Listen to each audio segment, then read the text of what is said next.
السلام علیکم ورحمۃ اللہ وبرکاتہ۔ الحمد للہ وکفا وسلام علی حبیبہ المصطفیٰ، اما بعد فاعوذ باللہ من الشیطان الرجیم، بسم اللہ الرحمن الرحیم۔ ان اللہ وملائکتہ یصلون علی النبی یا ایہا الذین آمنوا صلوا علیہ وسلموا تسلیما۔ اللہم صلی وسلم علی سیدنا محمد وآلہ وصحبہ وبارک وسلم صلاۃ دائمۃ سرمدا ابدا۔ عزیزان گرامی وقار، آج رمضان المبارکہ کی 17ویں شب ہے، اور تاریخی اعتبار سے جو رمضان کا 17واں دن آتا ہے بڑی اہمیت کا حامل ہے۔ خاص طور پر پورے عالم اسلام میں اس دن کو اپنے بچوں اور اپنے احباب اقربا کو بتانے کی ضرورت ہے، اس کے احیاء کی ضرورت ہے کہ اس دن کیا ہوا تھا، کیونکہ اسلام کی سب سے پہلی جنگ جو کفار و مشرکین سے لڑی گئی، رسول کریم صلی اللہ تعالیٰ علیہ وسلم کی قیادت میں، آپ کی سرپرستی میں، جس کو جنگ بدر کہا گیا، وہ رمضان المبارک کی 17ویں تاریخ کو پیش آئی تھی۔ 2 ہجری یعنی حضور پاک صلی اللہ تعالیٰ علیہ وسلم کے مکہ مکرمہ سے ہجرت کر کے 2 سال ہوئے تھے ابھی، 2 ہجری میں یہ جنگ واقع ہوئی تھی۔ اور اس کو قرآن پاک میں اللہ تبارک و تعالیٰ نے جس لفظ سے یاد فرمایا ہے وہ بڑی اہمیت کا حامل ہے۔ اللہ کریم نے فرمایا یوم الفرقان، یعنی حق اور باطل کے درمیان فرق کرنے والا دن ہے یہ۔ اس دن یہ حق اور باطل کے درمیان فرق کر دیا گیا ہے۔ اب اس کی تفصیلات ظاہر سی بات ہے میں ہر سال عرض کرتا ہوں، اور میں سب سے گزارش بھی کرتا ہوں کہ یہ ہماری تاریخ ہے جو اپنے بچوں میں منتقل ہوتی رہنی چاہیے۔ اگر آپ ہمارے اکابرین کی اور ہمارے مجاہدین کی تاریخ بچوں کو نہیں بتائیں گے تو پھر دوسرے چور جو ہے مجاہد بن کر کے تمہارے بچوں کے درمیان داخل ہوں گے، اور پھر جیسے کہ آج پورے سلیبس کو دیکھیں، ہر جگہ کا سسٹم، سارے لوگ ذہن پر کنٹرول کرنے کے لیے نہ جانے کیسی کیسی شخصیات کو ہیرو بنا کر ہمارے بچوں کے ذہن میں ان کی تصویریں بٹھا دیں گے۔ کیوں نہ ہم اپنے بچوں کو ہماری تاریخ بار بار دہرائیں اور ان کے سامنے اس بات کا احساس دلائیں کہ الحمدللہ ہماری تاریخ بہت عظیم ہے، بہت عظیم ہے، اور اتنی عظیم ہے کہ اللہ تبارک و تعالیٰ نے جو وعدہ فرمایا مجاہدین کے ساتھ اس کو پورا فرمایا، حتیٰ کہ یہ وہ جنگ بدر ہے جس میں اللہ نے صحابہ کی مدد کے لیے 5000 فرشتوں کو اتارا تھا۔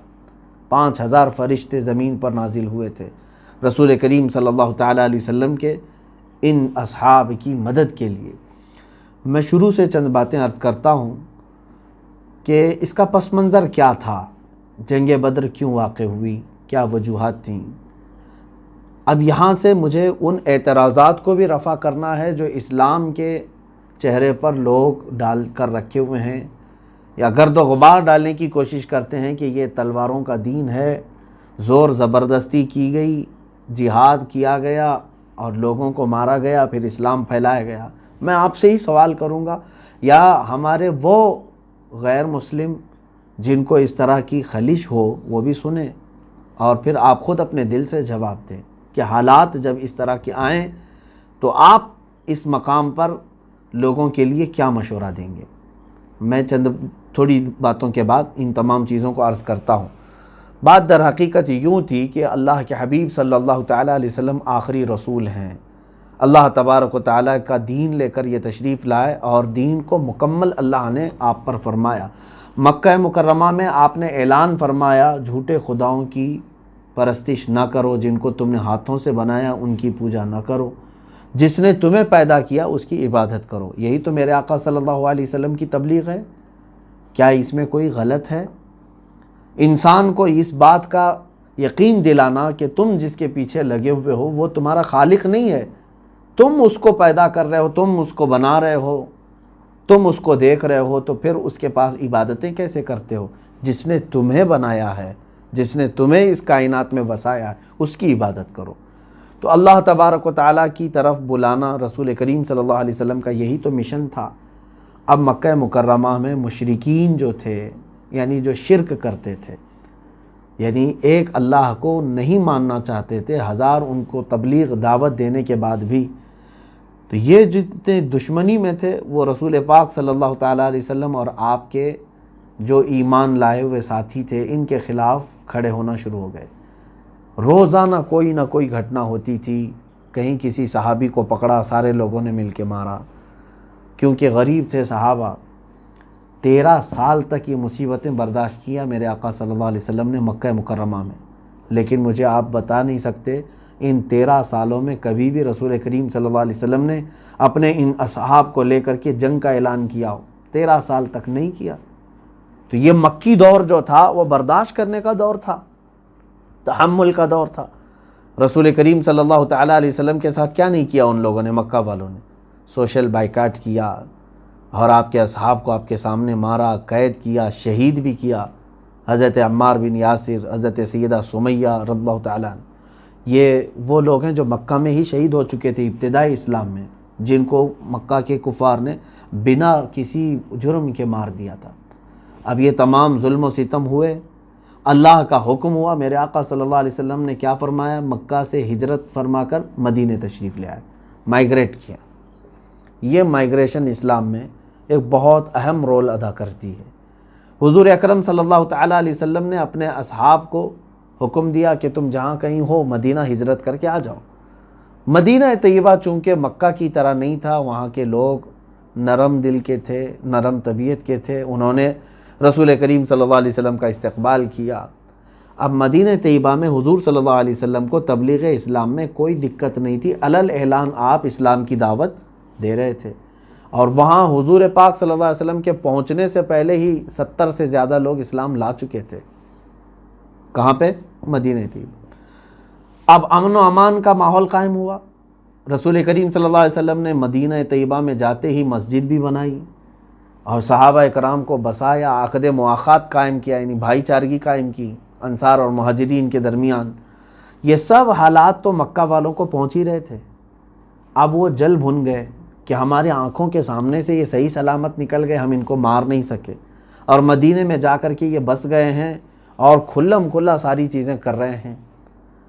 تو یہاں پر مکہ والوں کی یہ جو جلن تھی، جو حسد تھی، ان کو کچھ نہ کچھ کرائم کرنے پر ابھار رہی تھی، اور ایسا نہیں کہ انہوں نے کچھ نہیں کیا۔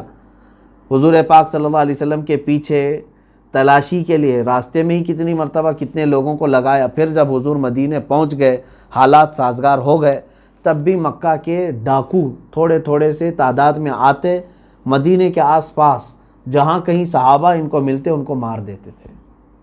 مجھے بتاؤ، کیا یہ امن و امان میں خلل ڈالنے والے کو آپ برداشت کریں گے؟ آج ہمارے ہندوستان کے بارڈر کے ارد گرد بھی اگر کوئی دوسری کنٹری کا نظر آئے تو ہم کیا کرتے ہیں؟ اس کے ساتھ اس کو پکڑ کے گرفتار نہیں کرتے؟ ارے مچھیرے جو سمندروں میں ادھر سے ادھر چلے جاتے ہیں تو گرفتار ہو جاتے ہیں بارڈر کراس کر کے، لیکن مدینے میں کنٹینیو 1 سال تک وہ شب خون مارتے رہے۔ راتوں کو آتے تھے، کبھی باغیچوں میں درخت جلا دیا کھجوروں کے، اور صحابہ جو کام پر ہیں ان کو مار دیا۔ یہ سب حالات ہونے لگے۔ اللہ کے حبیب صلی اللہ تعالیٰ علیہ وسلم نے یہ 1 سال تک مکمل برداشت فرمایا۔ پھر ہوا یہ کہ حضرت سعد بن معاذ رضی اللہ تعالیٰ عنہ، جو انصار صحابہ کے سردار تھے، یہ مدینہ طیبہ سے مکہ عمرہ کے لیے گئے ہوئے تھے، طواف کر رہے تھے۔ ابو جہل آیا اور کہا کہ تم جو ہے محمد کو اور ان کے ساتھیوں کو پناہ دے کر کے رکھے ہو مدینے میں، تو تم کیا سوچتے ہو کہ ہم تم کو کھلے عام ایسی طواف کرنے دے دیں گے؟ تم ہمارے دشمنوں کو پناہ دیے ہوئے ہو اور تم یہاں آ کر کے مکہ میں طواف کر رہے ہو امن کے ساتھ، کیا ہم تم کو طواف کرنے دے دیں گے؟ حضرت سعد بن معاذ نے اس کی دکھتی رگ ایک پکڑ لی تھی۔ کیا؟ یہی سبب بنا جنگ بدر کا، میں آپ کو بتا رہا ہوں۔ یہ شروع میں باتیں میں کیوں کہہ رہا ہوں؟ اس لیے اس نے کہا، اے ابو جہل، روکنا ہے تو روک کے دکھا مجھے طواف۔ میرا طواف روکتا ہے اور تو مجھے مکہ سے دور کرتا ہے، تو پھر میں ایسی چیز سے تم لوگوں کو روکوں گا جو تمہارے لیے وبال جان بن جائے گی۔ وہ کیا ہے؟ پورے مکہ والوں کی تجارت کا جو راستہ تھا ملک شام، وہ مدینہ ہو کے ہی گزرتا تھا۔ مین سپاٹ پر تھے مدینے والے، اور اگر انہوں نے راستہ روک دیا تو مکہ کی ساری تجارت ختم ہو جائے گی۔ نہ ملک شام کا کوئی قافلہ ادھر آئے گا، نہ مکہ والے اپنی تجارت کے لیے ملک شام جائیں گے۔ تو یہ مین شاہراہ پر اگر صحابہ مدینہ طیبہ سے نکل کر راستہ روک لے، ابو جہل کو انہوں نے یہ جو دھمکی دی وہ خاموش ہو گیا، پیچھے ہٹ گیا۔ اب بات اتنی بڑھ گئی کہ ابو جہل سب کو ورغلانے لگا کہ اب تو وہ ہمارے راستے کو بھی روکنے کی بات کر رہے ہیں۔ حضرت سعد بن معاذ یہ کہہ کر کے آ گئے تو ان کے دلوں میں یہ کھلبلی مچ گئی کہ کیا حقیقت میں مسلمان ہمارا راستہ روکیں گے؟ مٹھی بھر جماعت ہے یہ۔ اور ہوا بھی کہ غیظ و غضب میں انہوں نے 10-12 لوگوں کو بھیجا ادھر ادھر کچھ شبخون مارنے کے لیے۔ حضور پاک صلی اللہ علیہ وسلم نے بھی اپنے 10-12 صحابہ کو بھیجا کہ اگر اس طرح سے کہیں وہ پھٹکتے ہوئے دکھیں تو ان کو ان کا راستہ دکھا دینا۔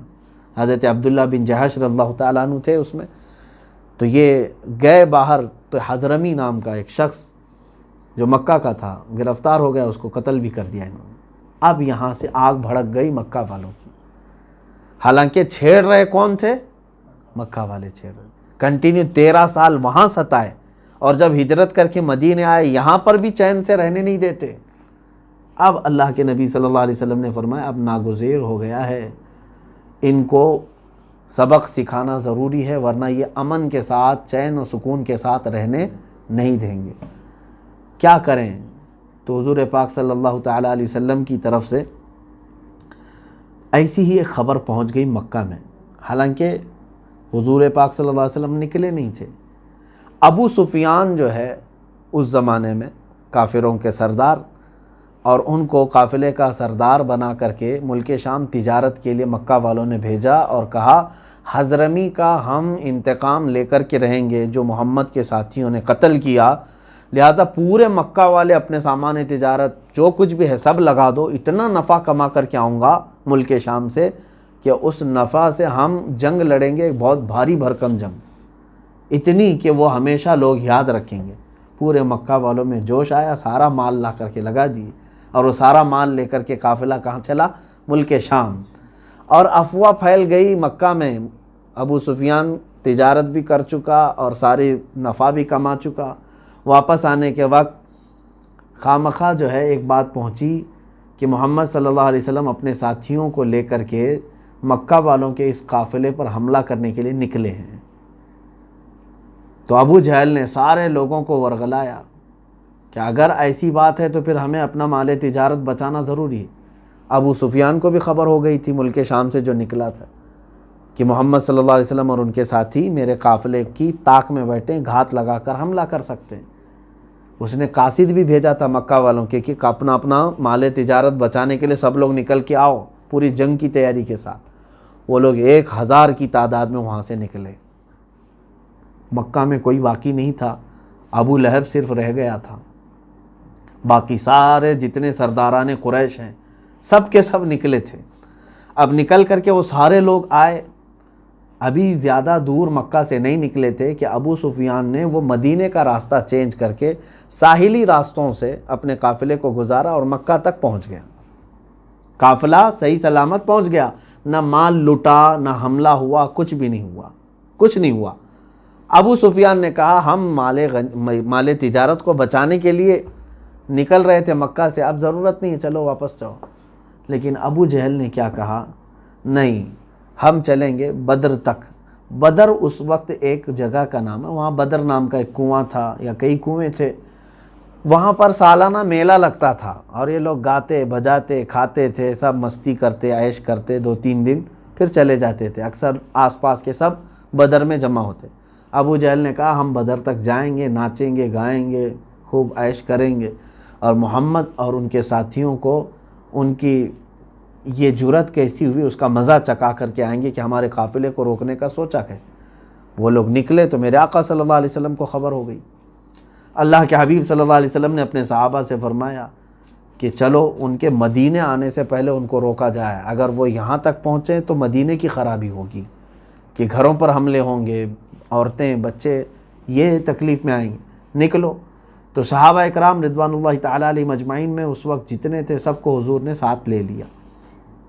اب یہ جو قافلہ نکلا رمضان المبارک کی اس مقدس مہینے میں نکلا، 313 اس میں تھے۔ روایات الگ سے اگرچہ مختلف ہیں، بعض روایات میں 315، 319، 363 تک کی بھی تعداد آئی ہے، الگ الگ کتابوں میں، لیکن صحیح روایت میں جو اکثر روایات میں ملتا ہے وہ 313، اور دوسری جو کچھ روایت میں جو 15 کی بات کہی ہے وہ یہ ہے کہ رسول کریم صلی اللہ علیہ وسلم اور ایک لاسٹ میں آنے والے صحابی تھے، ان کو ملا کر کے 15 کی تعداد بتائی گئی، 315۔ خیر، یہ لوگ نکلے، ان کے پاس سامان جنگ بھی نہیں تھا، چند کے پاس تلواریں تھیں، باقی کے پاس نہیں۔ اکثر اب آپ اندازہ کریں 313 لوگوں میں کتنوں کے پاس گھوڑے تھے؟ صرف 2 گھوڑے ہیں، صرف 2 گھوڑے ہیں۔ ہاں، تقریباً 70 کے قریب اونٹ تھے جن پر سامان لدا ہوا تھا اور قافلہ چل رہا ہے، تلواریں سب کے پاس نہیں ہیں، 2 گھوڑوں پر پورا قافلہ نکلا ہے۔ اور اس میں میرے آقا صلی اللہ تعالیٰ علیہ وسلم کے ساتھ نکلے ہوئے صحابہ میں تقریباً 5 یا 6 بچے بھی تھے، ان کو جنگ کرنے کی اجازت بھی نہیں تھی لیکن وہ شریک تھے۔ اب وہاں پر بدر کے وادی کے قریب جب پہنچے، اللہ کے حبیب صلی اللہ علیہ وسلم نے ایک جگہ پڑاؤ ڈال دیا اور فرمایا کہ یہیں پر ہمارا قیام ہوگا۔ کفار و مشرکین بھی وہیں پر آ چکے تھے۔ اللہ کے حبیب صلی اللہ علیہ وسلم جس زمین پر اپنا خیمہ نصب کیے وہ ریتیلی زمین تھی، بالو کی زمین، پیر پھسل رہے تھے اور سارے صحابہ گھبرائے ہوئے تھے، ڈرے ہوئے تھے ان کی بڑی تعداد کو دیکھ کر کے، 1000 سے زیادہ۔ اور اچھا، ان کے اس میں 650 لوگ زرہ پوش ہیں اور تقریباً 100 سے زیادہ گھوڑے ہیں۔ کس کے پاس؟ مکہ والوں کے پاس۔ تلوار باز ہیں، تیر باز ہیں، سب تیاریوں کے ساتھ آئے ہوئے ہیں، اور ادھر دیکھو تو کچھ بھی نہیں ہے۔ تو صحابہ اکرام رضوان اللہ تعالیٰ علیہ مجمعین کا یہ پہلا اتفاق تھا اس طرح اتنی بڑی تعداد کے آمنے سامنے ہونے کا۔ اللہ کے حبیب صلی اللہ علیہ وسلم نے اپنے صحابہ کو جمع کیا اور پہلے ایک نصیحت فرمائی اور پھر سوال کیا، تمہارا کیا ارادہ ہے کہ یہ جنگ ہونی چاہیے، جنگ ہونا چاہیے یا نہیں ہونا چاہیے؟ اب اس میں صحابہ کے جو ایمان افروز جوابات ہیں، ان میں سے جو صحابہ نے، جو حضرت مقداد رضی اللہ تعالیٰ عنہ، وہ کہتے ہیں کہ یا رسول اللہ صلی اللہ علیہ وسلم، ہم موسیٰ علیہ السلام کی قوم بنی اسرائیل کی طرح نہیں ہیں کہ اپنے نبی کو کہہ دیں کہ آپ اور آپ کا خدا جا کر لڑیں، ہم بیٹھے رہیں گے۔ اے نبی، ہم آپ کے دائیں بھی آئیں گے، بائیں بھی آئیں گے، آگے بھی اور پیچھے بھی، ہر وقت آپ کے ساتھ ساتھ لڑیں گے۔ اور پھر ایک صحابی نے کہا یا رسول اللہ صلی اللہ علیہ وسلم، ہم میں سے کسی کو بھی واپس جانے کا خیال نہیں، جہاں آپ کا پسینہ گرے گا وہاں ہمارا خون گرے گا۔ اللہ کے حبیب صلی اللہ علیہ وسلم نے ان کے جوابات کو تسلیم فرمایا، اور اس کے بعد اب رات کے وقت رسول کریم صلی اللہ علیہ وسلم نے تسلی دینے کے لیے صحابہ سے کہا، اے میرے صحابہ، نہ گھبراؤ، ان کی تعداد اگرچہ 1000 سے زیادہ ہے، سینکڑوں میں ہے، لیکن اللہ ہمارے ساتھ ہے، اللہ ہمارے ساتھ ہے۔ صحابہ اکرام کو پھر تسلی دینے کے لیے حضور صلی اللہ علیہ وسلم نے کیا فرمایا؟ یہ میدان میں ایک اشارہ کر کے فرمایا، دیکھنا یہاں ابو جہل کل مرے گا گر کے، عتبہ بن ربیعہ، شیبہ بن ربیعہ، یہ کفار کے بڑے بڑے لوگ ہیں۔ حضور نے ان کے نام لیا اور ایک ایک دائرہ کھینچ کے کہا یہ یہاں مریں گے۔ بس صحابہ کے لیے اتنی بات کافی تھی۔ جب نبی کونین صلی اللہ علیہ وسلم کی زبان سے یہ الفاظ نکلے تو اب صحابہ کا اتنا ٹینشن تو ختم ہی ہو گیا ہوگا کہ یہ تو جانے ہی والے ہیں، جن کے بارے میں حضور نے نام لے کر کے کہا ان کی موت تو پکی ہے، اور جگہ بھی حضور نے بتایا۔ اب اللہ کے حبیب صلی اللہ علیہ وسلم نے رات کے وقت دعا شروع فرمائی، اتنی مناجات میرے رب تعالیٰ کے حضور آپ نے فرمائی، اور رو رو کر کے دعا کرنے لگے اور یوں عرض کیا، اے رب ذوالجلال، تو نے جو اپنے ایمان والے بندوں کی مدد کا وعدہ فرمایا ہے وہ مدد آج تو نازل فرما، اور اگر یہ چند مٹھی بھر جماعت جو ہماری نکلی ہے ان کی اگر تو نے آج مدد نہیں کیا، مولا قیامت تک اس روئے زمین پر کوئی تیرا سجدہ کرنے والا نہیں ہوگا۔ حضور صلی اللہ علیہ وسلم یہ محبت بھرے جملے ہیں، اپنے رب کے حضور عرض کر رہے ہیں، پھر کبھی تیری عبادت نہیں ہو سکے گی، مولا تو ان کی مدد ضرور فرما۔ سیدنا ابو بکر صدیق رضی اللہ تعالیٰ عنہ کھڑے تھے، حضور صلی اللہ علیہ وسلم سے وہ کہنے لگے، آقا بس فرمائیں، اس لیے کہ مولا تعالیٰ آپ کی ضرور مدد فرمائے گا، آپ کی دعا کو اللہ رد نہیں فرمائے گا۔ بارش شروع ہو گئی، بارش شروع ہو گئی رات کے بعد۔ اب مسئلہ ایسا تھا کہ حضور جس طرف کھڑے یا قیام کیے تھے ریت کی زمین ہے، بالو ہے، اور کفار و مشرکین نے اچھی مٹی والی زمین اپنے لیے منتخب کر لی تھی کہ گھوڑے نہ پھسلیں اس پہ۔ اب بارش آنے کے بعد ہوا یہ کہ ریت جم گئی، مضبوط ہو جاتی ہے، پانی گرتے ساتھ ہی ریت مضبوط ہو گئی، اور مٹی والی زمین پورا کیچڑ ہو گئی۔ تو حضور صلی اللہ علیہ وسلم نے فرمایا یہ اللہ کی پہلی مدد ہے۔ ان کے پیر پھسلنے لگ گئے، چکنی مٹی تھی، اور ان کے گھوڑے ادھر سے ادھر پھسلنے لگ گئے، رات کے وقت تھی۔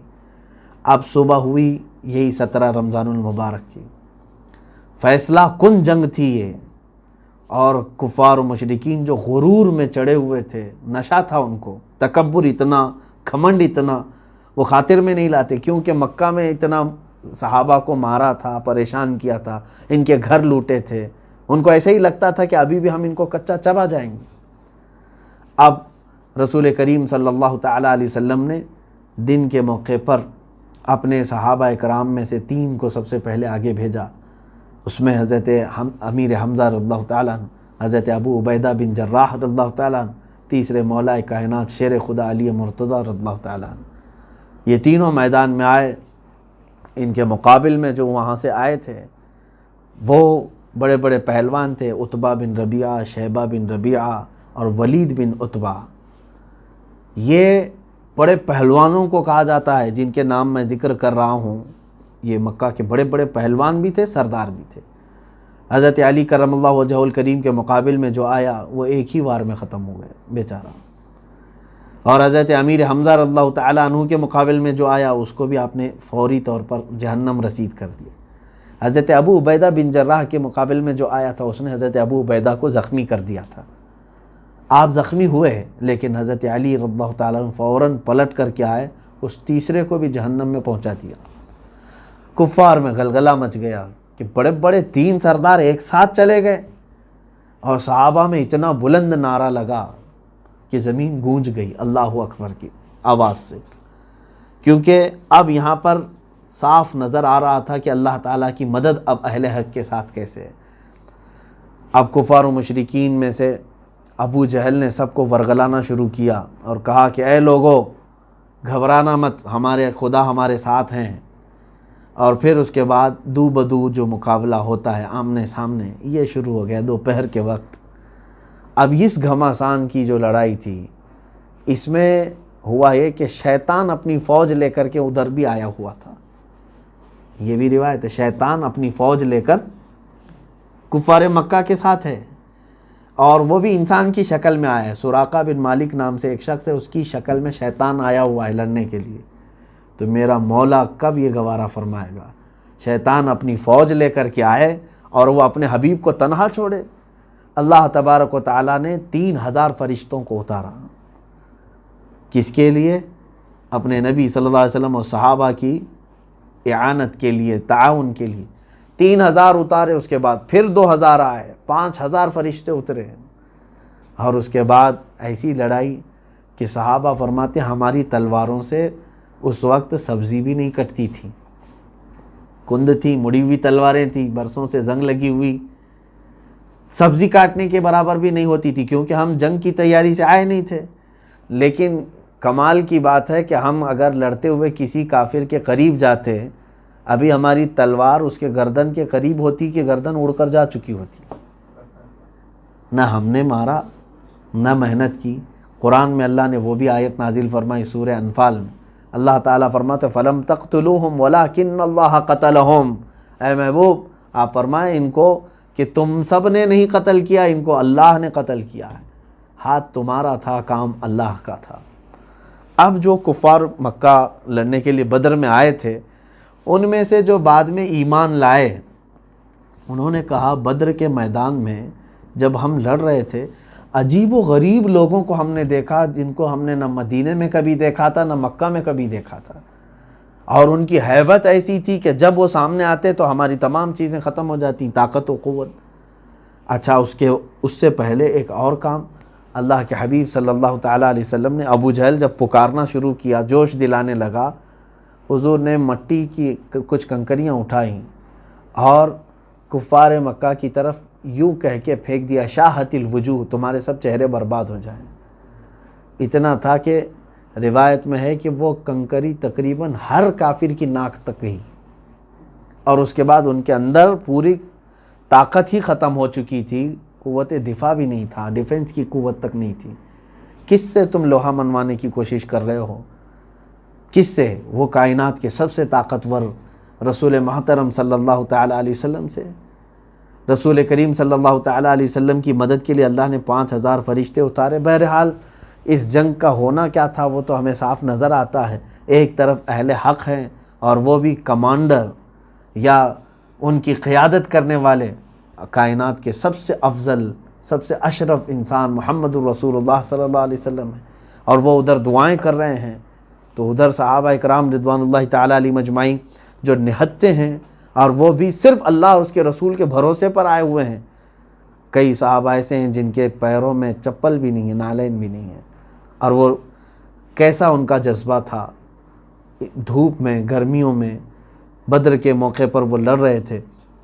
حضرت عکاشہ رضی اللہ تعالیٰ عنہ ایک صحابی وہ فرماتے ہیں میرے پاس کچھ بھی نہیں تھا، تلوار بھی نہیں تھی، کچھ نہیں۔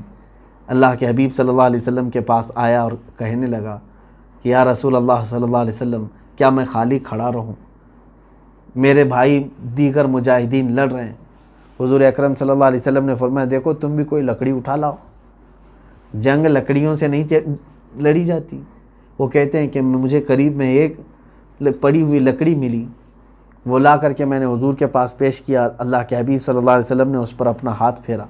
حضرت عکاشہ کہتے ہیں اسی کو میں تلوار بنا کر لڑتا رہا، کتنوں کو تو میں نے اس سے مارا ہے، جس کو میری لکڑی پڑتی اتنا گہرا زخم ہوتا کہ اس کی چمڑی الگ ہو جاتی تھی لکڑی سے، اور وہ لکڑی کئی سالوں تک محفوظ رہی حضرت عکاشہ نے جو جنگ بدر میں استعمال کی تھی۔ عزیزان گرامی، یہ جنگ بدر میں جو حالات ہوئے، اس کے بعد کفار مکہ کی ایسی درگت بنی کہ وہ ہیبت کی وجہ سے میدان چھوڑ کر بھاگنے پر مجبور ہو گئے۔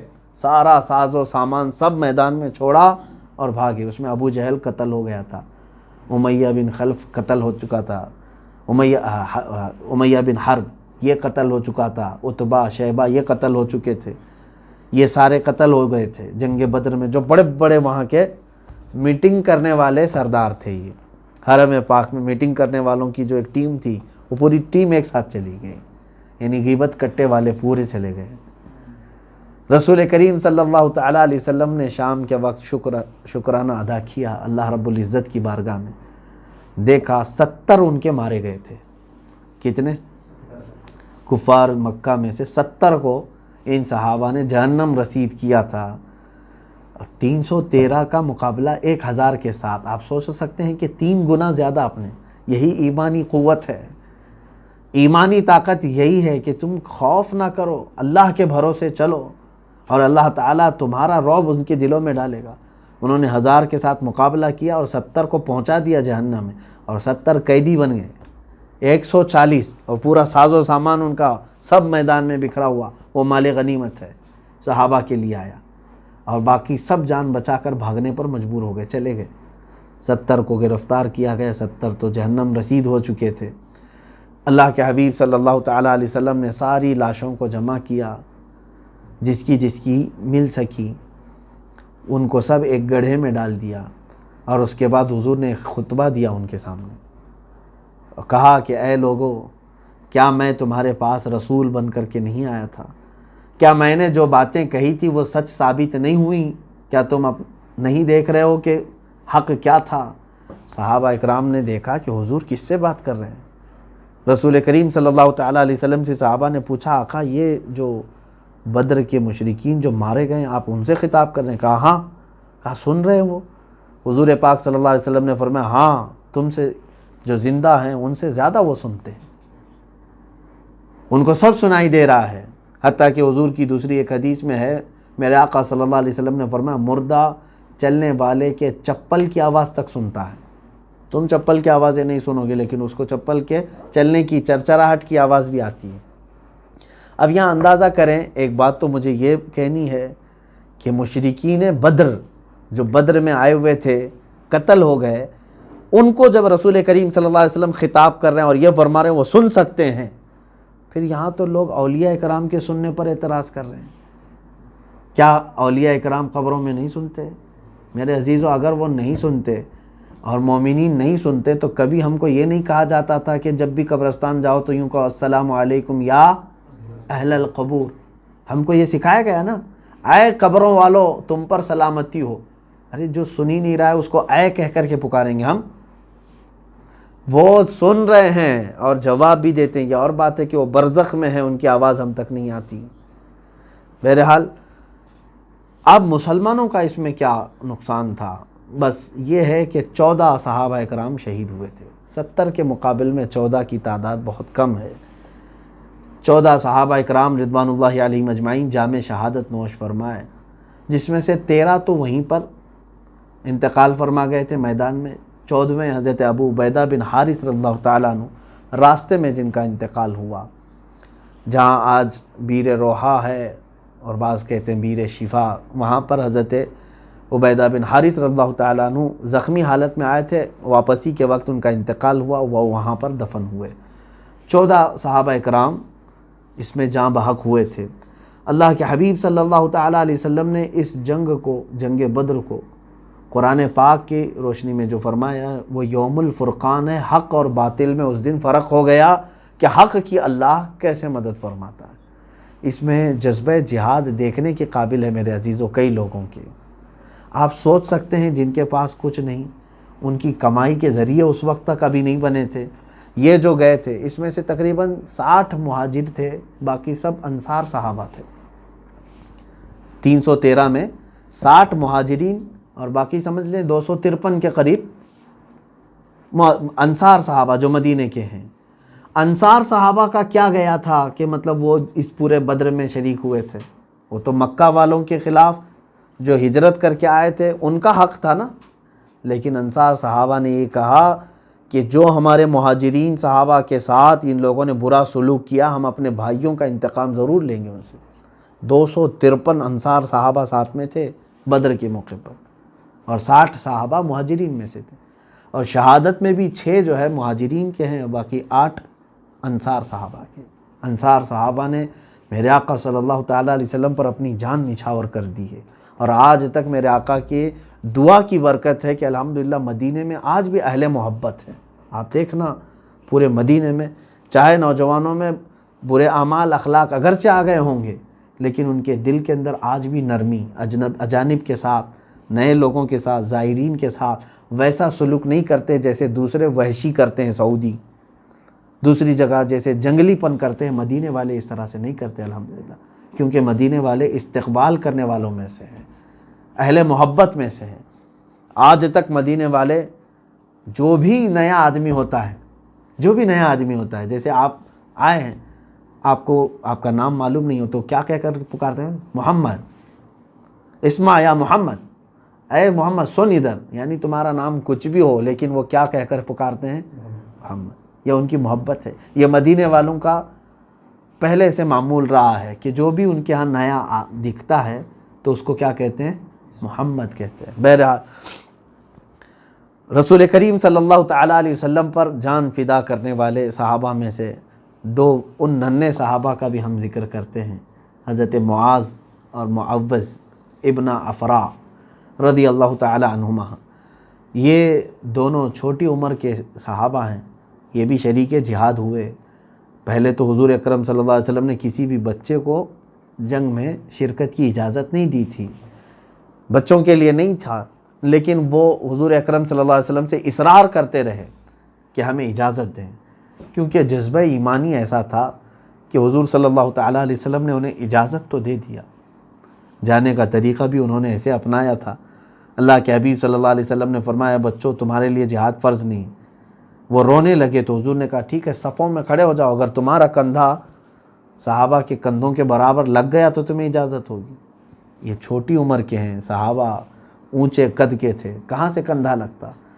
یہ دونوں بچے دور سے پتھر اٹھا کر کے لائے اور پتھر پر چڑھ کر کے اپنی انگلیاں یعنی ایڑیاں اٹھا دی, پنجوں کے بل کھڑے ہو گئے. اب ان کا کندھا صحابہ کے کندھے کے قریب ہو گیا, لگ گیا.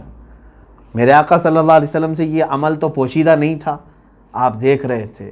اللہ کے نبی صلی اللہ علیہ وسلم نے ان کی اس جذبے کو دیکھا تو اجازت مرحمت فرمائی.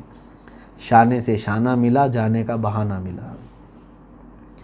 وہ دونوں صحابہ چھوٹی عمر کے ہیں، لیکن جیسے ہی میدان میں پہنچتے ہیں، اب سنیے، جب گھماسان کی جنگ چل رہی ہے، حضرت عبد الرحمن ابن عوف رضی اللہ تعالیٰ عنہ فرماتے ہیں یہ 2 بچے میرے پاس آئے، انہوں نے پوچھا چچا جان ابو جہل کس گستاخ کا نام ہے؟ انہوں نے دیکھا تک نہیں تھا اس وقت۔ کہا بیٹا تم کیا کرو گے اس کا؟ کہنے لگے سنا ہے میرے مصطفیٰ کریم صلی اللہ علیہ وسلم کی شان میں وہ گالیاں دیتا ہے، کیا کرو گے؟ کہا اس کو جہنم رسید کریں گے، جہاں اس کا ٹھکانہ ہے ہم اس کو وہاں پہنچائیں گے۔ حضرت عبد الرحمن بن عوف کہتے ہیں کہ بچوں کا جذبہ دیکھا، میں نے کہا بیٹا وہ سردار قریش ہے، وہ بہت سارے لوگوں کے ارد گرد ہوگا، وہ بڑا پہلوان ہے۔ ابھی یہ بات چیت چل رہی تھی، ابو جہل سامنے ہی سے گھوڑے کے اوپر گزر رہا تھا، گھوڑے پہ بیٹھے گزر رہا تھا۔ حضرت عبد الرحمن ابن عوف رضی اللہ تعالیٰ عنہ فرماتے ہیں میں نے بچوں کو دکھا کر کہا یہ جو جا رہا ہے یہ بدماش یہی ہے ابو جہل۔ یہ بچوں نے جیسی سنا چیل کی طرح جھپٹ کر کے اس کی طرف چلے گئے۔ ابو جہل کو یہ وہم و گمان بھی نہیں تھا کہ کوئی بچے میرے قریب آ سکتے ہیں۔ یہ دونوں چھوٹے بچوں نے گھوڑے کی ٹانگ پر تلوار ایسی ماری کہ وہ نیچے زمین پر گر گیا اچانک۔ جیسے ہی وہ گرا دونوں چڑھ کر کے اس کے سینے پر بیٹھ گئے، اتنی تیزی سے کہ اس کو جکڑ لیا، اس کو ہاتھ پیر ہلانے کی تک قوت نہیں تھی۔ ان 2 بچوں کے گرفت میں وہ مجبوراً پھنس گیا ایسے، اور اس وقت وہ ہائے ہائے کرنے لگا جب انہوں نے گردن پر اس کے تلوار رکھ دی۔ ان بچوں نے گردن پر تلوار رکھ دی تو کہنے لگا ہائے ہائے، مجھے مرنے کا غم نہیں کیونکہ میں عرب ہوں اور عرب موت سے ڈرتے نہیں۔ اس نے شعر کہا تھا آخر میں، لیکن غم صرف اس بات کا ہے کہ مجھ جیسا پہلوان نہیں مار رہا ہے مجھ کو، ایک چھوٹا بچہ مجھے مار رہا ہے۔ میرے عزیزو یہی قدرت خداوندی ہے، مولا تعالیٰ ہمیشہ بڑی بڑی طاقتوں کو بہت چھوٹی طاقت سے ہلاک کرتا ہے۔ نمرود اگر مچھر سے مر گیا، فرعون پانی سے ہلاک ہو گیا، شداد ٹھوکر سے اگر مر گیا، قارون زمین میں دھس کر چلا گیا، تو اسی طرح ابو جہل کو بھی کسی چھوٹی ہی چیز سے ہلاک ہونا تھا۔ لیکن صحابہ اکرام چھوٹے صرف عمر میں تھے، باقی مقام میں کوئی ان کے اندر چھوٹا پن نہیں تھا۔ ان دونوں بچوں نے ابو جہل کے گردن کو الگ کر دیا۔ اب مکہ کے یہ جتنے مشرکین تھے ان میں ایک بہت بڑا یہ مسئلہ پھیل گیا کہ ابو جہل سردار قریش مارا گیا اور وہ بھی بچوں نے مارا ہے۔ بھگدڑ مچ گئی، سب ایک دوسرے پر ٹوٹ پڑے کہ پکڑو ان بچوں کو پہلے۔ یہ بچے تو وہاں سے صحیح سلامت نکل کے آ ہی گئے تھے، لیکن اس میں سے حضرت معاذ رضی اللہ تعالیٰ عنہ جو بڑے صاحبزادے ہیں، ان کے مونڈھے پر کسی کافر نے تلوار چلا دی، یعنی ہاتھ پر، جس کی وجہ سے ان کا ہاتھ کٹ گیا، اور ہاتھ کٹا ایسے کہ بغل کی چمڑی سے لٹک رہا تھا، پوری طور پر کٹا نہیں، سیدھا ہاتھ جب ان کا کٹا، اس وقت بھی اس بچے نے ہمت نہیں ہاری، یہاں ہم ٹھوکر پر بیٹھ جائیں گے۔ وہ ہاتھ کٹ گیا ہے اور چمڑی سے لٹکا ہوا ہے بغل کی، دوسرے ہاتھ میں تلوار اٹھائی اور للکارنا شروع کیا، اے ظالمو، اے گستاخو، اب بھی میرے اندر دم باقی ہے۔ اور پھر اسی طرح سے للکارتے ہوئے سامنے آتے تھے۔ صحابہ فرماتے ہیں کہ ہم نے ان بچوں کو دیکھا، حضرت معاذ رضی اللہ تعالیٰ عنہ نے اپنا ہاتھ پیر میں نیچے رکھ کر کے دبایا اور کھینچ کے نکال دیا جو چمڑی سے لٹکا ہوا تھا۔ کیوں؟ وہ کہہ رہے ہیں کہ بار بار یہ ہاتھ لٹک لٹک کر کے سامنے آ جاتا تھا، اب جب یہ اس کا جوڑ ختم ہو گیا ہے تو لٹک کر کے ہاتھ چمڑی سے باہر نکل کے آ جاتا، ادھر سامنے آتا تھا۔ تو معاذ نے کہا مجھے اس ہاتھ کی ضرورت نہیں جو اللہ کی رضا حاصل کرنے میں خلل اندازی کر رہا ہو، نکال کر پھینک دیا۔ یہ اور بات ہے کہ یہ دونوں بچوں کی شہادت ہوئی ہے اس میدان میں، دونوں بچے اس میدان میں شہید ہوئے۔ بدر کے سب سے خوش نصیب صحابہ، حضور صلی اللہ علیہ وسلم کے سارے صحابہ میں افضل صحابہ خلفائے راشدین ہیں۔ خلفائے راشدین کے بعد یعنی عشرہ مبشرہ کے بعد سب سے افضل صحابہ وہ ہیں جو بدر میں شریک ہوئے تھے، اور بدر میں بھی وہ لوگ جو جام شہادت نوش کیے ہیں وہ 14 ہیں صرف، جس میں سے حضرت معاذ اور معوذ یہ دونوں ہیں۔ اے میرے عزیزو، یہ بچے کس گھر کی پروان چڑھے ہوئے تھے، یہ بچے کون سے گھر میں پلے ہوئے تھے؟ کیا پورے معاشرے میں ڈھونڈ کر کے ایک نوجوان ایسا نکالو گے؟ آج تو پوری دنیا میرے آقا صلی اللہ تعالیٰ علیہ وسلم کو گالیاں دینا اور گندے کارٹون بنانا اور میرے آقا صلی اللہ علیہ وسلم کی شان میں توہین کرنا ایک پورا کھیل بنا رکھی ہے۔ پورا انٹرنیٹ بھرا رہتا ہے گالیوں سے۔ آج صرف اور صرف ایمان کے خون کے اندر ہمارے ٹھنڈک آ گئی ہے، خون جمنا شروع ہو چکا ہے۔ میرے عزیزو، جن لوگوں نے بھی ان کو تہ تیغ کیا، جہنم رسید کیا ہے گستاخان رسول کو، یقیناً وہ دنیا کے بہت اعظم اور افضل لوگ ہیں۔ میری پگڑی ان کے قدموں پر ہو، جنہوں نے ناموس رسالت علی صاحب الصلاۃ والسلام کے لیے کھڑا ہونے کا شرف حاصل کیا ہے۔ عزیزان گرامی، آج اگر ہم سب کو کوئی چیز جوڑ سکتی ہے تو اتحاد اتحاد اتحاد کی باتیں کرتے ہیں۔ میں کہتا ہوں ایک ہی چیز جوڑے گی، وہ ہے ناموس رسالت صلی اللہ علیہ وسلم۔ میرے آقا صلی اللہ علیہ وسلم کے لیے مر مٹنے کا جذبہ پیدا کرو، پھر دیکھو سب ہم جمع ہوں گے۔ ہم اپنے مفادات کے لیے تو باہر نکل آتے ہیں، گھر میں کوئی چیز خراب ہو گئی تو آپ اس کے لیے باہر آ جاؤ گے، آج تمہاری صحت کے لیے کوئی کچھ معاملات ہو جائیں تو باہر آ جاؤ گے۔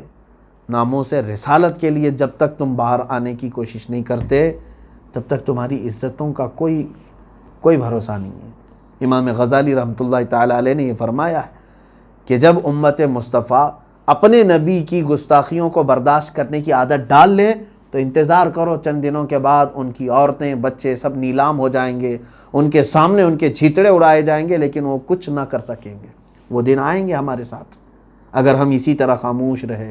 عزیزان گرامی وقار، مصطفیٰ کریم صلی اللہ تعالیٰ علیہ وسلم پر جتنے اوچھے حملے کیے تھے مکہ والوں نے، مدینے کے یہ 313 صحابہ نے ان کے دانت کھٹے کر دیے تھے، ان کو ناکوں تلے چنے چبا دیے تھے۔ اگرچہ ان کے پاس کچھ سامان نہیں تھا، لیکن مکہ والوں کو کیسے للکارا انہوں نے، قسم خدا کی انہوں نے یہ پیغام دیا، خبردار مکہ والوں، تم طاقت میں اگرچہ کتنے بھی زیادہ ہو، آنکھ اٹھا کر نہ دیکھنا ہمارے نبی کی طرف۔ بدر میں بھی اور احد میں بھی یہی ایک صحابی ہیں جو حضور صلی اللہ علیہ وسلم کے دفاع میں کھڑے ہیں، میرے آقا صلی اللہ علیہ وسلم کا خیمہ لگا سامنے۔ ایک وقت ایسا آ گیا کہ تیروں کی بارش شروع ہو گئی، جو صحابی حضور کی حفاظت کے لیے کھڑے تھے ان کے جسم پہ 80 تیر لگے تھے، لیکن وہ ٹس سے مس نہیں ہوئے، ایک تیر بھی میرے نبی کی طرف نہ آنے پایا۔ وہ صحابہ کا جذبہ تھا۔ میرے عزیزوں، بدر ہمیں یہی تعلیم دیتا ہے کہ اپنے بچوں کو ناموس رسالت سکھاؤ، اور اگر تم نے محبت مصطفیٰ صلی اللہ علیہ وسلم اپنے بچوں کو پلا دیا، ایک دن آئے گا کہ تم ساری محبتیں خود اکٹھا کر لوگے، ہر کوئی تمہاری محبت کرے گا، تم سے محبت کرے گا، کیونکہ اللہ کا یہ ذمہ کرم پر ہے، اللہ کے ذمہ کرم پر ہے تمہاری محبت لوگوں کے دلوں میں ڈالنا۔ اگر تم نے اپنے بچوں کو اللہ اس کے رسول کی محبت ڈالی تو اللہ تمہارے بچوں کے دلوں میں تمہاری عظمت اور محبت ڈالے گا۔ آج بدر کے یہ تمام معاملات دیکھنے کے بعد میرے عزیزو، تاریخ پھر سے ہمارے سامنے اسی طرح کی دہرائی جاتی ہے۔ اب میں آتا ہوں ان اعتراضات پر جو میں نے شروع میں کہا تھا۔ نان مسلم، غیر مسلم یا کوئی بھی ملحد ایتھسٹ اگر اس کو ایسا لگتا ہے کہ جہاد کوئی ایک سخت قسم کا حکم ہے اسلام میں، تو میں اس سے کہتا ہوں کہ تیرے گھر کے آس پاس اگر تجھے 13 سال پریشان کر دیا جائے اور لوٹ مار مچائی جائے، تمہارے بچوں کو قتل کیا جائے، تب تم کیا ایکشن لوگے؟ کیا کوئی ایکشن نہیں لوگے؟ مصطفیٰ کریم صلی اللہ علیہ وسلم اور صحابہ نے 13 سال جو برداشت کیا مکہ میں، وہ کیوں نہیں بتاتے آج؟ وہ کیوں نہیں کہتے ہیں؟ 13 سال تک مکہ میں کبھی حضور نے حملہ کیا؟ ہر چیز برداشت کی۔ 3 سال تک تم نے بائیکاٹ کر کے رکھا تھا میرے آقا کا، چمڑے کھائے ہیں، پتے کھائے ہیں رسول کریم صلی اللہ علیہ وسلم، اور اسی غم میں ماں خدیجۃ الکبریٰ کا انتقال ہو چکا ہے۔ حضور اکرم صلی اللہ علیہ وسلم نے پہاڑ اٹھائے وہاں پر غموں کے، اور اتنے دنوں میں کبھی پلٹ کر کے حملہ نہیں فرمایا، اور مدینہ آنے کے بعد اب بھی تم سکون سے نہیں رہنے دو گے، شب خون مارنے کے لیے 10 12 کے جتھے بھیجو گے، درخت جلا کر کے جائیں گے، نہتے صحابہ کو مار کے جائیں گے، تب بھی ہم ڈیفنس نہیں کریں گے؟ تب بھی ہم ڈیفنس نہیں کریں گے؟ میرے آقا صلی اللہ علیہ وسلم نے جو ڈیفنس کیا، اسی کا نام جہاد ہے، اور میں کہتا ہوں اس طرح کا حق پوری دنیا میں ہر انسان کو حاصل ہونا چاہیے۔ کیا نہیں حاصل ہے؟ ہر ملک کو یہ پاور حاصل ہے۔ یہ ظالم پروپیگنڈا پھیلاتے ہیں میڈیا، دجالی میڈیا، جہاد جہاد جہاد نام سے۔ جہاد کو کیا سمجھ رکھا ہے تم نے؟ جہاد کوئی ناپاک نام ہے؟ جہاد اسلام کا ایک پوتر لفظ ہے، مقدس ورڈ ہے، اور اسی ورڈ کو اگر تم سمجھو گے تو ہم بھی اپنے ملک کی حفاظت کر سکیں گے۔ جو ہمارے ملک کی طرف اور اس کی ساکھ کو، اس کی سالمیت کو خطرہ بنے، ہم اس کے ساتھ لڑیں گے۔ یہی ہے جہاد جو ہے، کسی کو جان بوجھ کر کے قتل کرنے کا نام نہیں۔ جہاد یہ نہیں ہے کہ بم باندھ کر کے مجمع میں جا کر ناحق بچوں کو، عورتوں کو اڑا دیں۔ اگر کوئی اس طرح کی بدنامی کر رہا ہے جہاد کی تو اس کا کوئی تعلق نہیں ہے اسلام سے۔ میں نہیں مانتا کہ ایسا کوئی جہاد ہوتا ہے کہ بم باندھ کر کے پبلک ایریے میں آ کر کے کوئی اڑا دیا، اس کا نام جہاد ہے۔ جہاد یہ نہیں ہے۔ جہاد ہمیں جو اس کی تعلیمات ہیں، میں دعوت دینا چاہتا ہوں ان لوگوں کو کہ پہلے پڑھو اسلام کو پھر بولو۔ صرف میڈیا میں بیٹھ کر کے بھونکنے کا مطلب ایجوکیشن نہیں کہتے اس کو۔ اور اکثر تو جاہل لوگوں کو لا کر کے اینکر بنایا گیا، بیٹھایا گیا، ان کو پتہ ہی نہیں ہے ہوتا کیا ہے اسلام، قرآن، میرے آقا صلی اللہ علیہ وسلم کی سیرت، تم کیا جانو۔ جہالت میں پوری زندگی گزر گئی۔ ہندوستان کے بڑے بڑے لوگ، بلکہ پوری دنیا کے بڑے بڑے جنہوں نے تعلیم میں اپنی پوری عمر کھپا دی ہے، انہوں نے میرے آقا صلی اللہ علیہ وسلم کو سمجھا ہے۔ گاندھی جی نے خود کہا ہے، حضرت ابو بکر، حضرت عمر کی سیرت پڑھ کر کے، کیا یہ تاریخ میں موجود نہیں ہے؟ بڑے بڑے، میں وہ کسی اور موقع پر عرض کروں گا، نان مسلم رائٹرز ہیں، مفکرین ہیں، دانشور ہیں، سائنٹسٹ ہیں، انہوں نے کہا ہے محمد صلی اللہ تعالیٰ علیہ وسلم کی تعلیمات سے پوری دنیا میں کیسے امن آ سکتا ہے۔ ہم کوئی آتنکواد، دہشت گرد، اس طرح کے الفاظ کو جانتے تک نہیں۔ اسلاموفوبیا تم لا رہے ہو آج، ٹھیک ہے، پروپیگنڈا یہی آج چل رہا ہے جو مکہ والوں نے حسد میں کیا تھا۔ میرے آقا صلی اللہ علیہ وسلم کو جادوگر کہا تھا، شاعر کہا تھا، ساحر کہا تھا، مجنوں کہا تھا، معاذ اللہ رب العالمین۔ وہی چیزیں تو آج یہ بھی کر رہے ہیں نا، پھیلا رہے ہیں۔ لیکن میں اپنے مسلمان بھائیوں سے، بہنوں سے کہوں گا، ہزار پروپیگنڈا پھیلائیں، تم جواب کیسے دے سکتے ہو؟ انہی اخلاق رسول کے ذریعے سے۔ میرے آقا نے کیسے جواب دیا تھا؟ اپنے وہ پیارے اخلاق سے جو ہر ایک کا دل موہ لیتے ہیں۔ آج ضرورت اس بات کی ہے، نوجوان، بچے، عورتیں میرے آقا صلی اللہ علیہ وسلم کے اخلاق کی طرف آئیں۔ دنیا کو آج بتانے کی ضرورت ہے کہ میرے نبی کون تھے۔ اللہ کے حبیب صلی اللہ علیہ وسلم کا دل کتنا شفیق تھا، کتنا رفیق تھا، کتنے نرم تھے، وہ آج بتانے کی ضرورت ہے۔ وہ آپ اپنے اخلاق سے بتا سکتے ہیں۔ آج آپ اپنے اخلاق کے ذریعے سے پوری دنیا کو اس پورے پروپیگنڈے کے خلاف کھڑے ہو کر کے اظہار کر سکتے ہیں۔ اللہ رب العزت ہم سب کو ان تمام واہیات اور خرافات اور ان کے پھیلائے ہوئے پروپیگنڈوں سے محفوظ فرمائے۔ میں آخر میں جنگ بدر کے ان اصحاب کے متعلق ضرور عرض کروں گا کہ جو لوگ شریک جہاد ہوئے تھے، 313 صحابہ، ان کے ناموں کے متعلق جو روایات ہمیں ملی ہیں بزرگان دین کی، انہوں نے فرمایا کہ کئی مشائخ نے فرمایا کہ یہ اصحاب بدر کے ناموں میں اللہ تعالیٰ نے اتنی تاثیر رکھی ہے کہ اگر مریض پڑھ کر کے دم کریں تو اللہ انہیں شفا عطا فرمائے۔ حاجت مند جب کبھی ان اسماء کی تلاوت کریں تو اللہ تعالیٰ ان کی حاجت پوری فرماتا ہے۔ وہ یقیناً کیوں نہیں تاثیر ہوگی اصحاب بدر کی؟ میں نے ابھی کل ہی کی تفسیر میں کہا، اصحاب کہف جو 7 لوگ تھے اور ان کے زمانے میں کوئی نبی بھی نہیں تھے، وہ کسی نبی کے ساتھی بھی نہیں، خود نبی بھی نہیں، کسی نبی کے صحابی بھی نہیں، پھر بھی ان کے ناموں میں اتنی برکت ہے اصحاب کہف کی کہ اگر کسی مکان پر آویزاں کر دیں تو وہ مکان چوری سے محفوظ ہوگا، جہاز میں اگر ہو پانی کے تو وہ جہاز غرق ہونے سے محفوظ ہو جائے۔ تو پھر جو محمد عربی صلی اللہ تعالیٰ علیہ وسلم کے صحابی ہیں، اور وہ بھی جان نچھاور کرنے والے صحابی اصحاب بدر، کیا ان کے ناموں میں تاثیر نہیں ہوگی، برکت نہیں ہوگی؟ بہت بڑی برکت ہے، اور ہمارا معمول ہے الحمدللہ ہم ان اصحاب بدر کے ناموں کی تلاوت بھی کرتے ہیں، ان کے توسل سے اللہ کی بارگاہ میں دعا بھی کرتے ہیں، اور الحمدللہ یہ میرا خود کا تجربہ بھی ہے، بارہا جن اہم مقامات پر ان کے توسل سے دعا کیا گیا اللہ تعالیٰ نے قبول بھی فرمایا۔ میری ایک بات نہیں کہہ رہا ہوں، بڑے بڑے مشائخ ہیں، شیخ دارامی ایک بڑے بزرگ ہیں، وہ فرماتے ہیں کہ جس وقت اصحاب بدر کے ناموں کی تلاوت ہوتی ہے، تم دل میں جو بھی اللہ تعالیٰ سے جائز تمنا رکھو، مولا ضرور اسے پوری فرمائے گا۔ اور اصحاب بدر اب بھی اپنی قبروں میں زندہ ہیں، کیونکہ قرآن میں ان کے متعلق فرمایا گیا ہے ان کو مردہ نہ کہو۔ اور بزرگوں نے یہ فرمایا ہے کہ بسا اوقات یہ دیکھا گیا ہے کہ وہ بنفس نفیس مدد کے لیے تشریف لائے ہیں۔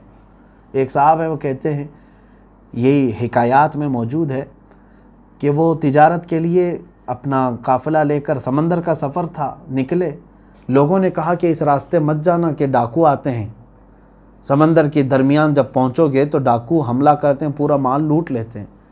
تو اس شخص نے کہا میں سب پورا لنگر کر چکا ہوں، اٹھا دیا ہوں اور جہاز چلنے کو ہے۔ بہرحال قافلہ تجارت کا لے کر کے وہ چل پڑا، بڑے جہاز میں درمیان میں پہنچتے ہی ڈاکوؤں کی آمد شروع ہو گئی، تلواروں کی آواز، اور جگہ جگہ سے چھوٹی چھوٹی کشتیوں میں آ کر کے لوگ گھیرنے لگے۔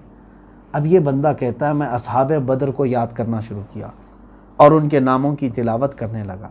اچانک میں نے دیکھا کہ ہماری کشتی تو سائیڈ ہو گئی، کنارے ہو گئی، ہمارا جو جہاز ہے۔ پیچھے سے کچھ سفید لباس میں لوگ آئے اور ان ڈاکوؤں سے مقابلہ کرنا شروع کیا۔ ایسے مقابلہ کیا کہ ان پورے ڈاکوؤں کو قتل کر دیا، پورا خون پانی میں بہہ رہا تھا، ان کی کشتیاں بغیر ملاح کے اسی طرح بہنے لگیں۔ اور یہ صاحب کہتے ہیں جو تاجر ہے، میں صحیح سلامت دوسرے کنارے پہنچا تو جس جگہ میں پہنچا شہر میں بہت سارے لوگ میرے استقبال پہ آئے، پوچھے کہ برسوں بعد کوئی قافلہ صحیح سلامت اس راستے سے یہاں پہنچا ہے، کیسے آئے تم؟ اس نے اپنے رات کا واقعہ بتایا۔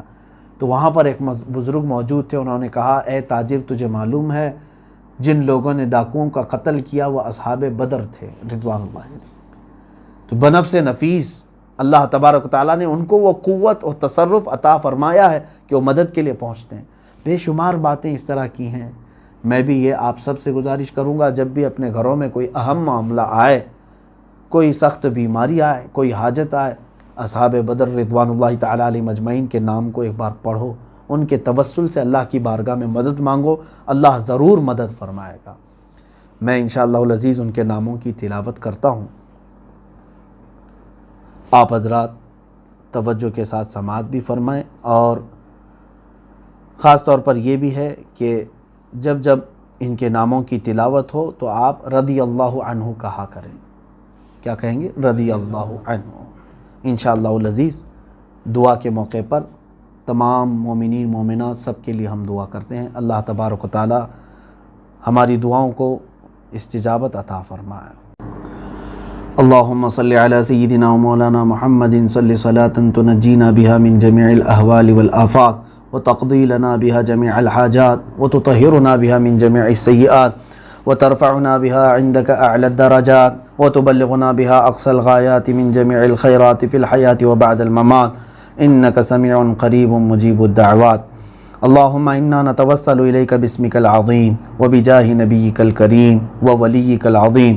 اللہم انا نتوسل الیک باسم سیدنا محمد رسول اللہ صلی اللہ علیہ وسلم وشرف وعظم وکرم، وبسیدنا ابی بکر صدیق رضی اللہ تعالیٰ عنہ، سیدنا عمر بن الخطاب رضی اللہ عنہ، وسیدنا عثمان بن عفان رضی اللہ عنہ، وسیدنا علی بن ابی طالب رضی اللہ تعالیٰ عنہ، ابی بن کعب والاخنس السلمی، الارقم بن ابی الارقم، اسعد بن یزید، انس بن معاذ، انیس بن قتادہ، انسا مولا رسول اللہ، اوس بن ثابت، اوس بن خولی، وأوس بن الصامت وإياس بن أوس وإياس بن البكير وبراء بن مغرور، بجير بن أبي بجير، بحاث بن ثعلبة، بسبسة بن عمر، بشر بن البراء، بشير بن سعد، بلال بن رباح، تميم بن يعار، تميم مولى خراش، تميم مولى غنم بن السلم، ثابت بن أقرم، ثابت بن ثعلبة، ثابت بن خالد، ثابت بن عمر، ثابت بن حزال،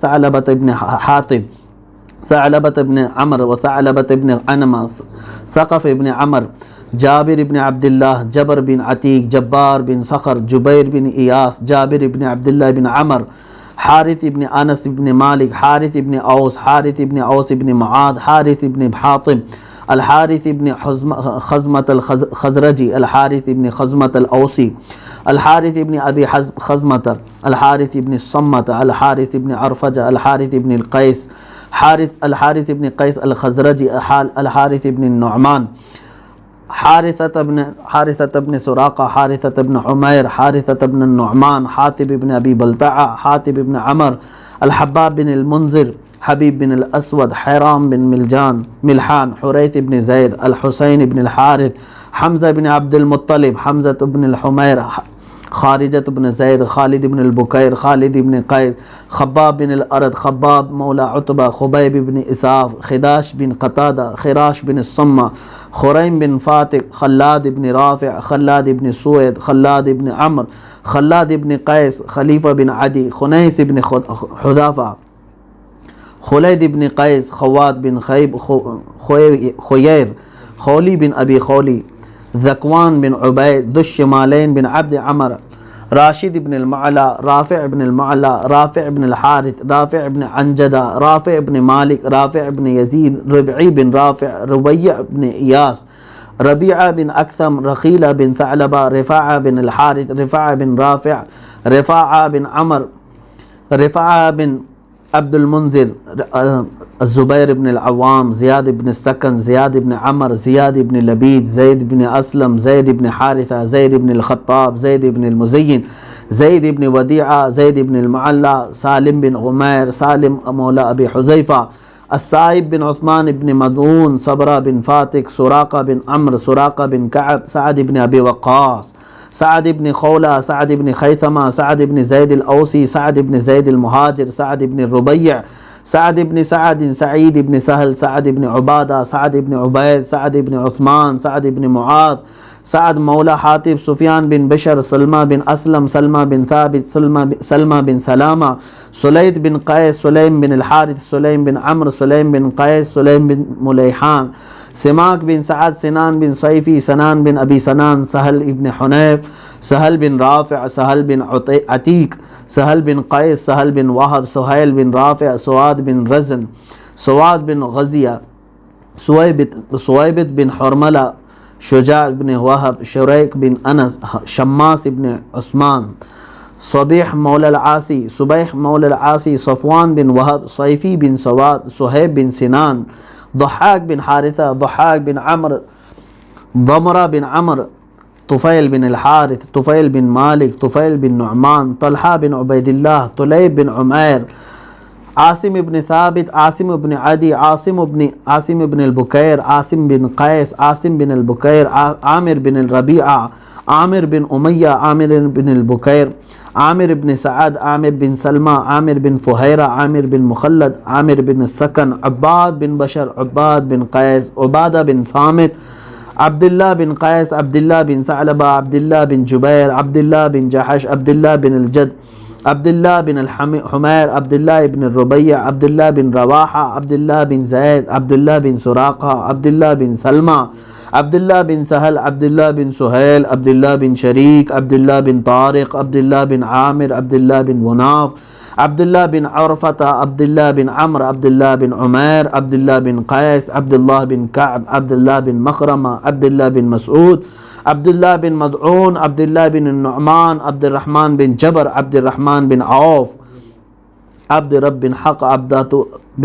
بن الحسحاس، عبس بن عامر، عائد بن معامد، عبید بن اوس، عبید بن التیہان، عبید بن زید، عبید بن ابی عبید، عبیدۃ بن الحارث، عتبان بن مالک، عتبہ بن ربیعہ، عتبہ بن عبداللہ، عتبہ بن غزوان، عثمان بن عفان، عثمان بن مدعون، العجلان بن النعمان، عدی بن ابی زغبہ، عثمہ بن الحسین، عسیمۃ الاشجعی، عتیبۃ بن نویرہ، عقبہ بن عامر، عقبہ بن عثمان، عقبہ بن وہب الانصاری، عقبہ بن وہب المہاجر، عکاشہ بن محسن، عمار بن یاسر، عمارۃ بن حزم، عمارۃ بن زیاد، عمر بن ایاس، عمر بن الجموح، عمر بن الحارث المہاجر، عمر بن الحارث الانصاری، عمر بن سراقہ، عمر بن ابی سرح، عمر بن طلق، عمر بن قیس، عمر بن معبد، عمر بن معاذ، عمر بن ثعلبہ، عمیر بن حرام، عمیر بن الحمام، عمیر بن عامر، عمیر بن عوف، عمیر بن ابی وقاص، عوف بن ابی الحارث،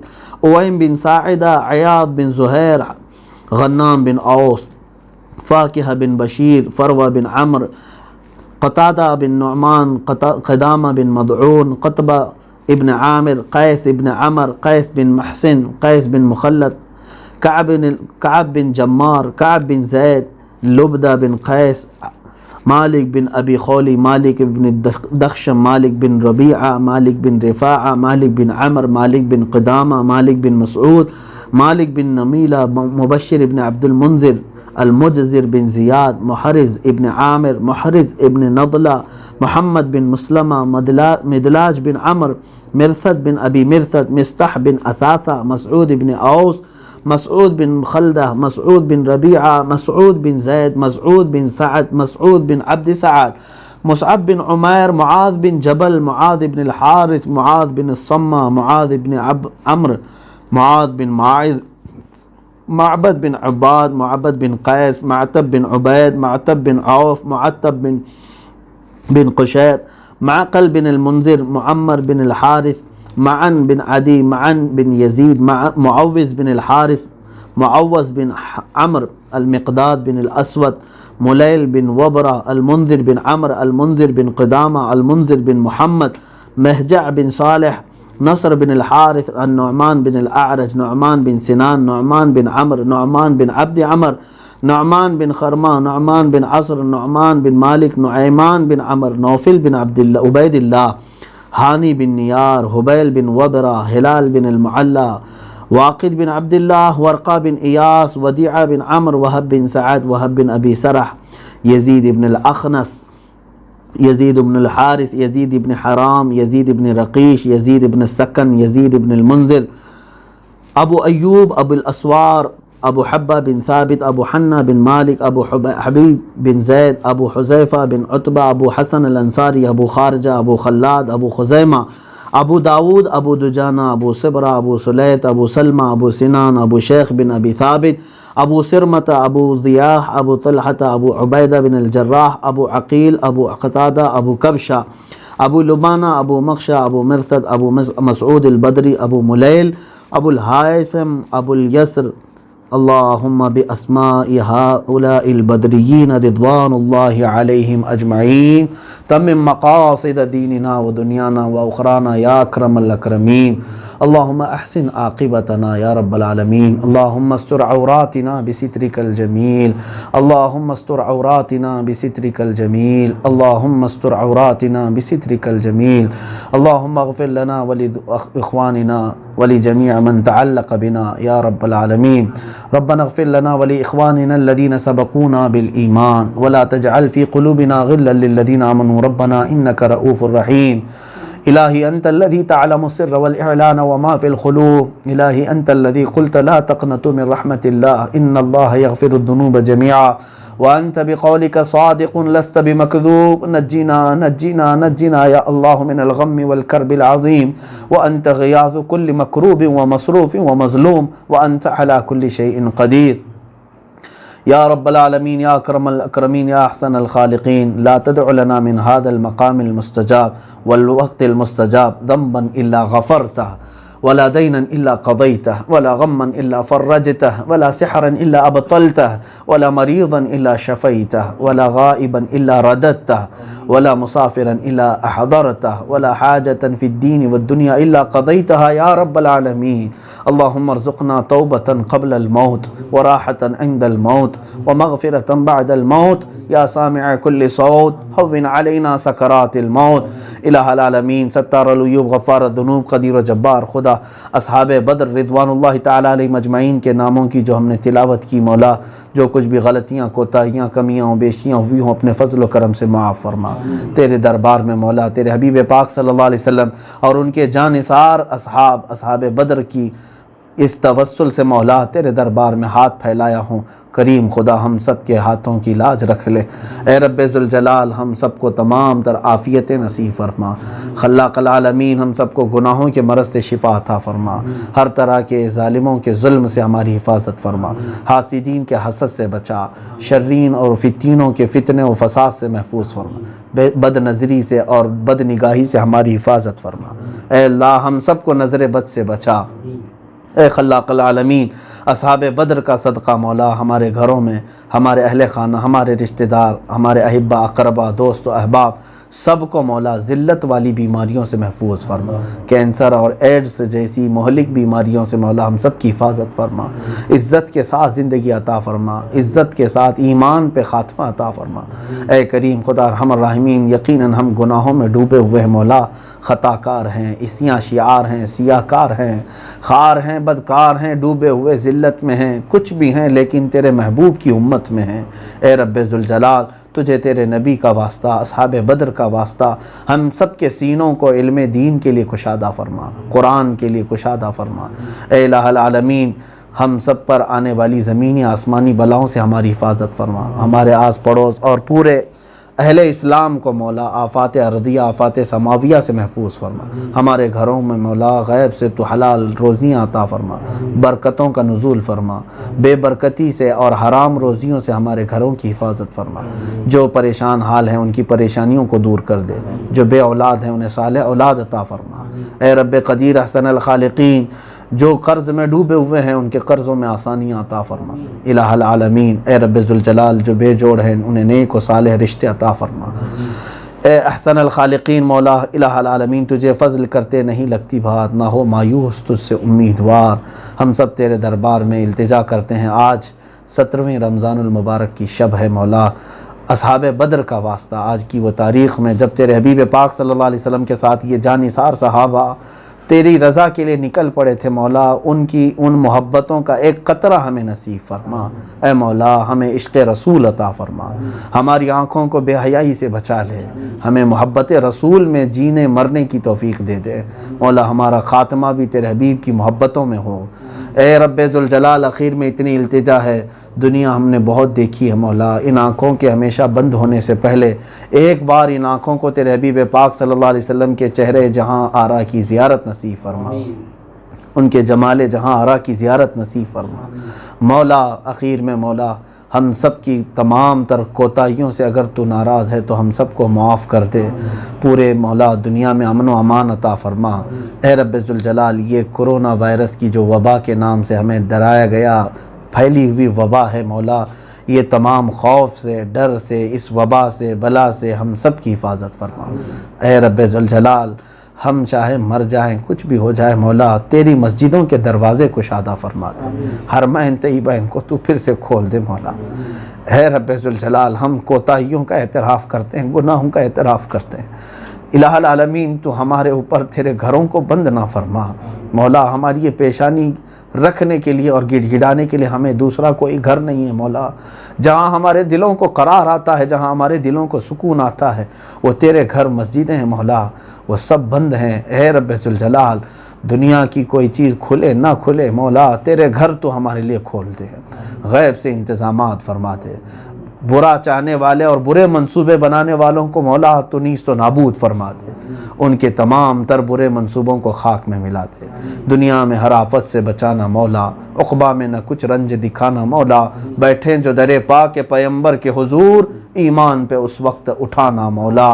ان اللہ و ملائکتہ یصلون علی النبی یا ایھا الذین آمنوا صلوا علیہ وسلموا تسلیما، اللہم صلی وسلم علی سیدنا محمد وآلہ واصحابہ وبارک وسلم، دعواہم فیہا سبحانک اللہم وتحیتہم فیہا سلام، وآخر دعواہم ان الحمدللہ رب العالمین۔ جب دمیں واپسی ہو یا اللہ، جب دمیں واپسی ہو یا اللہ، لب پہ جاری ہو بس لا الہ الا اللہ محمد الرسول اللہ صلی اللہ علیہ وسلم۔ صلاة اللہ سلام اللہ علی طٰہٰ رسول اللہ، صلاة اللہ سلام اللہ علی یاسین حبیب اللہ، توسلنا ببسم اللہ وبالہادی رسول اللہ، وکل مجاہد للہ بأہل البدر یا اللہ، صلاة اللہ سلام اللہ علی طٰہٰ رسول اللہ، صلاة اللہ سلام اللہ علی یاسین۔ الہی سلم الامہ من الآفات والنقمة ومن هم ومن غمة بأهل البدر يا الله صلاة الله سلام الله على طه رسول الله صلاة الله سلام الله على ياسين حبيب الله صلی اللہ تعالی علی خیر